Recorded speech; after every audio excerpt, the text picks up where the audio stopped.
مرحبا، أنا كملت الجزء الثالث من الفيلم. حسن قرر إنه يسامح نسرين. نسرين قالت له والله السطوح بتاعي ده نفسي أعمل فيه ورود وأقعد فيه وأكون وسط الزهور متصور. وشك صبوح منور. قال لها وش منه؟ قالت له وش أنا؟ قال لها لا ما تبالغي، أنا ماشي أشرب شربات في البار حق حاجة. سكينة قالت له ما ممكن أسمح لك تدمر شبابك، أنت فتى جميل ووسيم، ممكن تدمر شبابك. وبقت تتجارر معه والناس قايلين إنه بيرقصوا وبيبشروا لي. في النهاية تلبست في جسمه وقامت جرته بالغصب، مع عطته جرته وطلعته برا البار. قالت له أيوه كده لا يمكن تدمر نفسك. قام زهد منها وزبلها وطلع قاعد في الحديقة. اتلفت لقاه قال لا يا الله يحل الحل بلا دايره من شنو. قالت لي انا دايره اعرف ليه انا بصلي لك انت، ليه انت الوحيده اللي بتشوفني وليه انت الوحيده اللي بتسمعني، انا ما بقدر اعيش من غيرك. قال لا وط بتحبيني ولا شنو؟ قالت له حبك برص، انا دايره اعرف ساعدني راح نشوف الجيران. الله راح معايا الجيران اسالهم، دق لهم الباب باب. قال لا غيتو انا اللي بعرفه انك اسمك نسرين طه، لقيت اسمك مسجله في الكوبايه يا جيعان ومسجله في علبه الدكو كمان. قلت لي خلاص راح معايا للجيران. قاموا مشوا سالوا الجيران جار جار، ما في زول عرفها. قالوا زول انطوائيه الا جارتها واحده شكلها ما كويسه كده بيض بالطماطم وتحرشت بالراجل، ما علينا منها الله يستر عليها. قاموا بسلام هم بيتمشوا في المدينه. قالت له انا المطعم ده بعرفه. دخلوا جوا قالت له ذكرت انه انا كنت بمر بجنبه لكن كنت مفلسه شديد وما قدرت اخش. اثناء هم بيتكلموا في واحد وقع يتدردق يتفنقل. قام قالت لها انا حقدر انقذه. قال لها تنقذي كيف؟ قالت لي كده اهبش اعضائه الكلى والكبد والحاجات دي منفوخه. قال لها هي منفوخه. قالت لي تنفع انفتت. قال لها ركزي معي هننقذه كيف؟ قالت لي عين جيب سكين وجده عشان ننفسه وينفس فس. قال لها ينفس فس كيف يعني انت مره مجنونه؟ قالت لها اسمع كلامي. جاب سكين فعلا وقداه ونفس والناس شكروه وصفقوا له وقايلين له دكتور. قالوا لهم بعد ده نقولوا اقرب مستشفى، في مستشفى قريبه. قالوا لي ايوه الدايات. قالت لي الدايات؟ ايوه انا سمعت الاسم ده قبل كده، اروح وديني مستشفى الدايات. بس انا عرفت انا اني دكتوره. تعال اسال مني في الاستقبال. لقى الممرضه قال لها بتعرفي دكتوره نسرين طه؟ قالت لي دقيقه اعرفك على الحاجه 10 دقائق. حاجه 10 دقائق. قالت لي تمنو؟ قال لها انا كنت بحبها عندي علاقه معها. قالت لي كذاب لانها هي كانت معقده وبايره. قال لها قالت لي هاي صح انا فعلا معقده وبايره. قالت لي وليه انت كنت ما في؟ قال لها والله انا كنت مسافر بر السودان، انا كنت في الكلاكله. قالت لي حصل لها حادث ترى. اتذكرت الدفار وقصب سنار وعوض الله ياخدك يا عوض، ومشوا ودوها العنبر بتاعها. لقت نفسها راقده وموصله بها الاجهزه وفي حاله غيبوبه بدايه تموت. قالت له خلاص الحل الوحيد انه انا البس جسمي واصحي. المحاوله فشلت. قال لها خلاص انا متعود على الهبش، خلينا اهبشك يمكن تحسي بحاجه. قالت لي زحيه متحرش، ما حسيت باي حاجه. قال لها طيب الحل شنو؟ قالت له ما في حل انا شكلي حاموت. يلا امشي. بدوا يتكلموا كلام رومانسي. جات حجه 10 دقائق قطعت عليهم. قام سرق صورتها وطلع خلاها براها قاعده مع نفسها. هي بقت تتمشى في المستشفى. لقت حيدر الطويل سيطر على مكانه وجرت طلعت برا. لقت أماني وتهاني تومات وخدها بيلعبوا سكسك في المستشفى. حيدر طويل جا شايل الملف وقال لأختها صراحة دكتورة نسرين ديك ما كانت من أنصار الأجهزة. قالت لها زمان والله هسه بقيت من أنصار الأجهزة. قال لها هي ما بتحب أي زول يعيشوا على الأجهزة ودائما كان بتقول أفصل الأجهزة، فكده الملف عشان توقع عليه إنه نشيل من الأجهزة وتموت. أخته عصبت عليه وشالت الملف. قالت لي خلاص حفكر.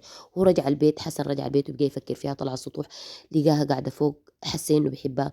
قامت قالت له ما في امل انا حاموت. قال لها ممكن اخليك تموتي زي ما ماتت عواطف. قالت لي ارجوك قول لي قصه عواطف شنو. قال لها والله عواطف دي حبيبتي احنا كنا بنلعب سكسك عاملين فيها هنود، وقعت اتزلقت جاء نزيف في المخ وما انقذتها. رمى دمعتين. قال لها رح معي اوريكي حديقة حلوة أنا صممتها. قالت لي واو الحديقة دي صممتها أنت؟ قال لها أنا كنت بعمل حاجات كثيرة قبل ما عواطف تتلحس. قال لها رح أحقق لك حلمك وأحول لك سطوحك حديقة رهيبة ورائعة الجمال. قلت لها الله أنا شعر بحاجات كده، أنا حاسة ب تررررن. قطعت لهم العارض عوضية السمسارة. قالت لها اسمع أبشرك الشقة حتبقى ملكك لأنه ست الشقة حيفصلوا من الأجهزة وحيقتلوها بكرة العصر. قال لها شنو؟ قالت لي حيقتلوها خلاص الشقة حتبقى حقتك. لا لا لا قفل سما. قال لا اجراكي سريع جري نلحق اختك قبل ما توقع على الاوراق. عايزك توريني اسرار خاصه بينك وبين اختك عشان انا لو قلت لها انا شايفك سايمه حتصدقني، لازم اوريها حاجات سريه بينك وبينها. قالت لي والله ما بعرف حاجه غير انها هي بس الخطيبه يوم العرس، خطيبه القديم ما خطيبه الاولاني. جالي اختها قال لها انا كنت بحب اختك. قالت له غريبه اختي دي ما كانت بتحب اي زول وكانت مجنتره هي ذاتها. قال لها طيب انا حوريكي حاجه حقيقه اختك حوالينا حاليا، اختك واقفه جنبي. قالت لي شنو؟ قلت شنو؟ اختك واقفه جنبي وانا حقول لك سر. تصير شنو؟ انت بصي خطيبك القديم يوم عرسك شنو؟ دقيقة دقيقة كده طلع البنات برا. افتكرها حطلع البنات عشان ما يسمعوا وتيجي تسمع له. جاب السكين وقالت له لا بس عطور دي بقطعك حتت حتت حتت شرايح شرايح شرايح. لا ما اخلي لك اقاشي، ما اخلي منك مفتفت، ما اخلي لك اي حاجة. وطلعت خلته. قام هو قال لها خلاص ما في اي امل. قلت له خلاص انا حاستسلم. قال لا انا ما حاستسلم. اروح لي بتاع الكتب مشوا ليه وقال له ما في اي حل. قال لي لا ما في اي حل الا تعرف هي بتظهر لك انت بالذات ليه، اكيد في حاجه اكيد في حاجه. قال لها خلاص راح نشوف كتاب سيد الفنير البيضاء. جو فتشوا الكتب عشان يعرف حاجه ما يعرف منها اي حاجه. لقى صورتها. قالت له وات صورتي؟ قال لها صراحه انا سرقتها كنت عايزه اخدها تذكار عشان خايفك انك انت تحسي زي عواطف. المهم رقد نام لحد بكره الصباح ما لقى حل. صحى من النوم فجاه اتذكر. قال لها انا خلاص لقيت لي حل، ما في حل غير اني انا اخطف الجثمان بتاعك. جثمان؟ انا ميته اقصد اخطف الجسم بتاعك. قام مشى لصاحبه دكتور مرتضى، قال لها راح معاي في اجهزه عايزين نجيبها. قالت له مرتضى ده وشه ما غريب علي، انا شفته في حته. قال لها عليك الله مو وقت ذكرياتك دي. قام مشى هو غشاه طبعا، ما كلمه قال له احنا حنسرق جثمان. فجاء هي قالت له شيل الجين ده وشيل الانبوبه دي، الحاجات دي كلها بعدين حتنفعني لما تسرقوني.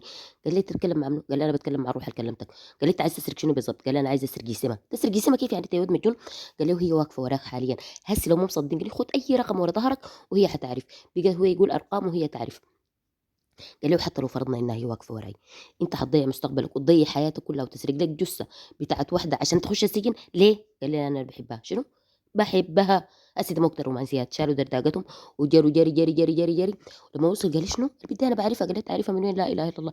قال لي يا اخي دي البنت اللي انا كنت مخطط لك عشان تجي تتعرف عليها وتخطبها، وهي ما جات لانه عملت حادث. قالت له ايوه انا كده فهمت ليه انا بظهر لك، لانه في القضاء والقدر بتاعنا كان مكتوب لنا انه نتلاقى.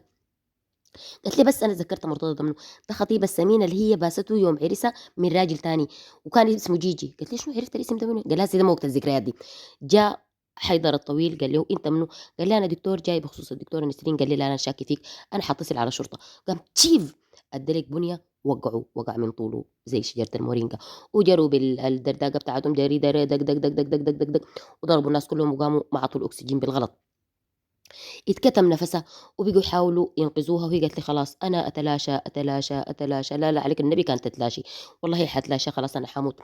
بقت عمل لها قبلة الحياة، قحت وفاقت وحركات الفيلم الهندي. لما فاقت عاينت كده اختها، قالت لها حبيبتي يا اختي. عاينت لها كده قال لها عرفتيني؟ قالت لي مين هذا؟